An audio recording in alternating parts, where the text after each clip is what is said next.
natin ngayon. Kasi ako ay nagtrabaho sa NDF-LCAC. Alam na alam ko ang galaw ng CBNA NDF.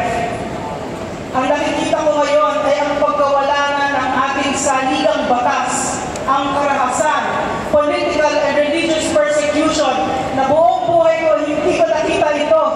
Pwera ng panahon ng tatay ni Bongbong Marcos na pangalan niya. Ngayon, umuulit ang madilim na kabanata na naman. At sino ang kasama natin dito? Sino ang kasama ng NDF-LCAC mula sa simula? Kasama namin dito si Pastor Kibuloy. Nung in-offer niya ang laban kasama ng bayan sa amin, hinindihan ko kasi akala ko may bayad, yung pala wala. At he never once nakialam sa editorial content. Ang sinabi lang niya sa amin, walang matatakot dito. Ayaw na ayaw niya na magko-communicate kami ng takot. Kasi ang takot, that is the evil, that's the spirit of evil. Yan ang paniniwala namin at yan ang itinuro ni Pastor sa aming lahat. So, at nakita ko yun kahit sa inyo, magkakasama tayo ng KOJCC kung saan for 16 days in August up to September, yung karahasan ng PNP, ng Marcos administration, ramdam na ramdam natin. Pero naniniwala ako na napakaganda ng mga regalong ibinigay na napakadilim na kabanatang ito.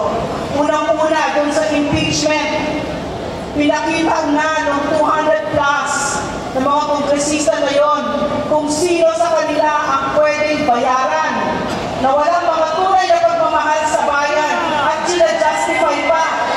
Sila-justify pa nila ang katiwalaan sa gobyerno. Sabi ni Mitch Kahunay, buti na yun na may pera tayo kasi bibigay natin sa mahihirap kaysa wala tayong pera. She is justifying plunder. Ganyan na ang gobyerno ngayon. Wala nang moral compass. Ang natutunan ko kay PRR nung kami nagtrabaho sa kanya, dalawang utos, dalawa lang. Number 1, huwag kayong magnakaw sa Pilipino. Number 2, magsilbi tayo ng maayos sa gobyerno.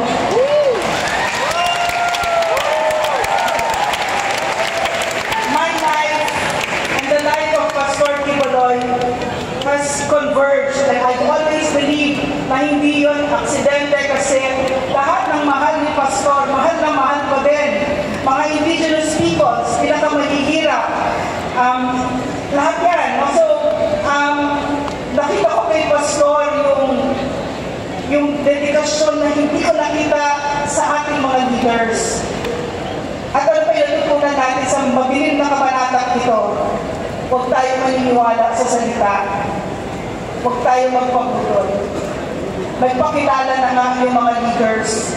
At ito na yung pagkakataon. This is the most powerful part of our democracy at this time. Going towards an election. Diyan sila natatakot. Lahat gagawin nila para makuha ang boto natin. Ang sinasabi ni Martin Romualdez doon sa pinaka-corrupt na budget niya, kaya ko pa yung bayaran. Kahit na pera natin yon. Natutuwa ako na ang Pilipino ay tumatayo at sinasabi niya, hindi pa kami pwedeng bayaran. So, in closing, can I just say a very short story?